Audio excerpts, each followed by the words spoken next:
तो जय हिंद दोस्तों, एक बार फिर से आपका स्वागत है आपके अपने YouTube चैनल पर।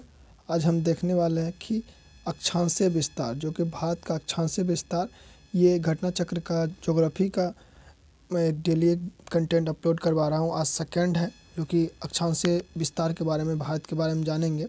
तो आइए देखते हैं। भूमि पृष्ठ पर विषुवतीय रेखा से उत्तर या दक्षिण दिशा में स्थित किसी भी बिंदु कि पृथ्वी की केंद्र से मापी गई कोणीय दूरी को अक्षांश कहा जाता है। मतलब यह है कि ये जो दक्षिणीय विस्तार अक्षांश रेखा ये है जो पूर्व से आगे दिया गया विषुवत रेखा के समांतर खींची जाती है। ये विषुवत रेखा यानी 0 डिग्री इक्वेटर यानी विषुवतीय रेखा का इसके समांतर जो है ये रेखाएं अक्षांश रेखाएं कहलाती है, जो कि मतलब अंशों, मिनटों और सेकेंडों में, जैसे कि अगर लिखा गया 40 डिग्री 3 मिनट और 4 अंश, ये ऐसे अक्षांश को दर्शाया जाता है। तो पृथ्वी को दो भागों में बांटने वाले जीरो अक्षांश को भूमध्य रेखा कहा जाता है। ये जो है जीरो अक्षांश, इसको भूमध्य रेखा कहा जाता है। दो भाग में बांटा जाता है। इसकी उत्तरी गोलार्ध को इसको उत्तरी गोलार्ध और नीचे वाले को दक्षिणी गोलार्ध कहा जाता है।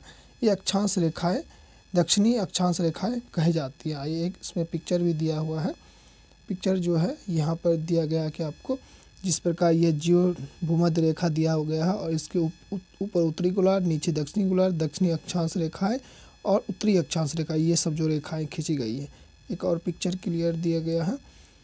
तो ये फिर देशांतर रेखा को 0 डिग्री प्रधान मध्य रेखा, यानी ये जो उत्तर से दक्षिण की ओर जो खींचा जाता है वो देशांतर रेखाएं हैं।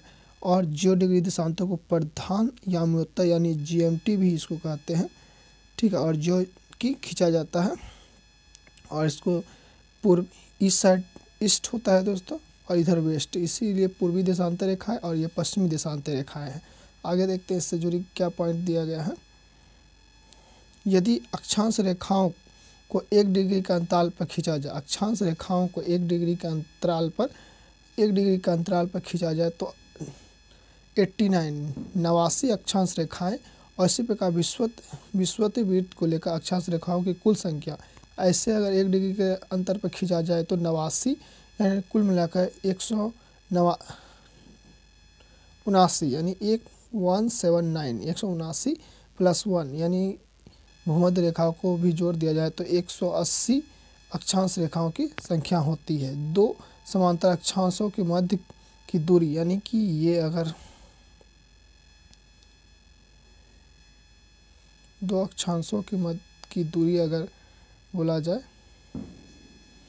जैसे कि अक्षांश ये है तो इसके दोनों के बीच की दूरी 111 किलोमीटर होता है। 111 किलोमीटर होता है, जो कि 111 किलोमीटर है। पृष्ठभूमि उत्तरी ध्रुव और दक्षिणी ध्रुव को मिलाने वाली काल्पनिक रेखा जो पृथ्वी को दो बराबर भागों में बांटता है, इसे प्रधान याम्योत्तर कहते हैं। जैसे कि ये 0 डिग्री देशांतर की बात कर रहा है, प्रधान याम्योत्तर इसे भी कहते हैं। और इसे यह रेखा लंदन के ग्रीनविच शहर से, ये जो रेखा है लंदन के ग्रीनविच शहर से गुजरता है, तो इसीलिए इसे 0 डिग्री देशांतर भी कहते हैं। GMT भी कहते हैं इंग्लिश में कहा जाता है। प्रधान याम्योत्तर रेखा जो पूर्व एवं पश्चिम के उत्तरी ध्रुव और दक्षिण ध्रुव को मिलाने वाली काल्पनिक रेखा देशांतर रेखाएं कही जाती है। देशांतर रेखाएं समांतर नहीं होती है। देशांतर रेखाएं जो है, जैसे ये रेखाएं समांतर नहीं होती है, तो ये ध्रुवों से विषुवत रेखा की ओर खींची गई देशांतर रेखाओं के मध्य की दूरी बढ़ती जाती है, ठीक है। ध्रुव से, जैसे कि यहाँ पर जो देशांतर रेखाएं खींचा है इसके बीच की दूरी बढ़ते जाता है। तो मैक्सिमम दूरी आप सोचेंगे कितना है, तो मैक्सिमम दूरी जो है 111.33 किलोमीटर होती है इसकी मैक्सिमम दूरी।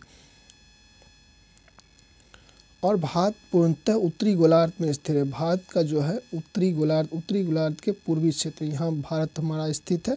संपूर्ण भारत का अक्षांशीय विस्तार 6 डिग्री 45 मिनट उत्तरी अक्षांश से लेकर 37 डिग्री 6 मिनट उत्तरी अक्षांश के मध्य है। इसकी मुख्य भूमि 8 डिग्री 4 मिनट उत्तरी अक्षांश से 37 डिग्री 6 मिनट उत्तरी अक्षांश एवं 68 डिग्री 7 मिनट पूर्वी देशांतर से 97 डिग्री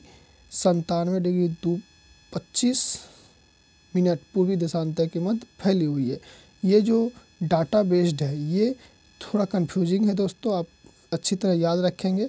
अतः भारत का विस्तार उष्ण उपोष्ण दोनों कटिबंधों में आता है। उष्ण और उपोष्ण यानी ये इक्वेटर लाइन जो है इसके आसपास का जो है उष्ण कटिबंधीय कहा जाता है, यानी मध्य कर्क रेखा और मकर रेखा के बीच के जोन को हीट जोन या टॉर्रिड जोन या हिंदी में उष्ण कटिबंधीय क्षेत्र कहा जाता है। और 0 डिग्री अक्षांश और उच्च अक्षांश 90 डिग्री की ओर जाने पर दिन और रात की अवधि में अंतर होता है। ठीक है,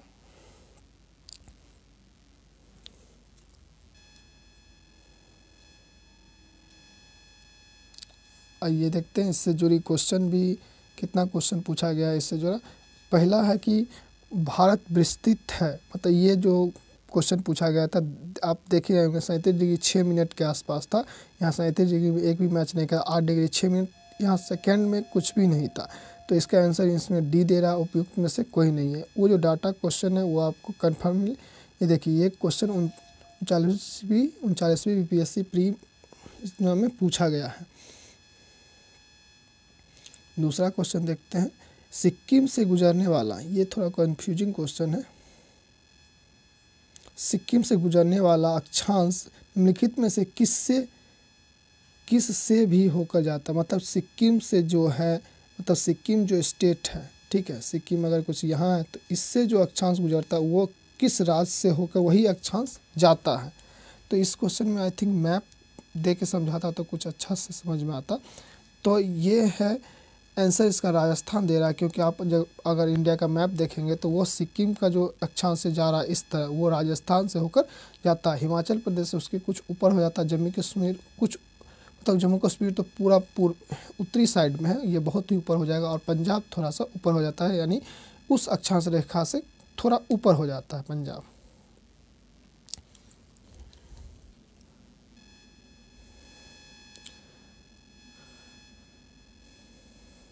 और जिस जिले से 70 डिग्री पूर्व देशांतर रेखाएं गुजरती है वह है, इसमें से निम्नलिखित में कौन सा जिला है जिसमें 70 डिग्री पूर्वी देशांतर गुजरता है। तो उसे जैसलमेर जिला है।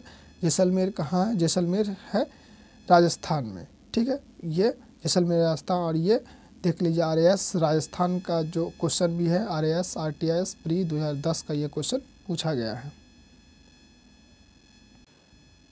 तो दोस्तों नेक्स्ट वीडियो में चलेंगे कि नेक्स्ट वीडियो में जो हम मेरे सामने एक नया पॉइंट होगा वो भारत की कर्क रेखा संबंधित क्वेश्चन होगा। तो अगर ये वीडियो पसंद आए तो चैनल को सब्सक्राइब करें, लाइक करें, शेयर करें। जय हिंद दोस्तों।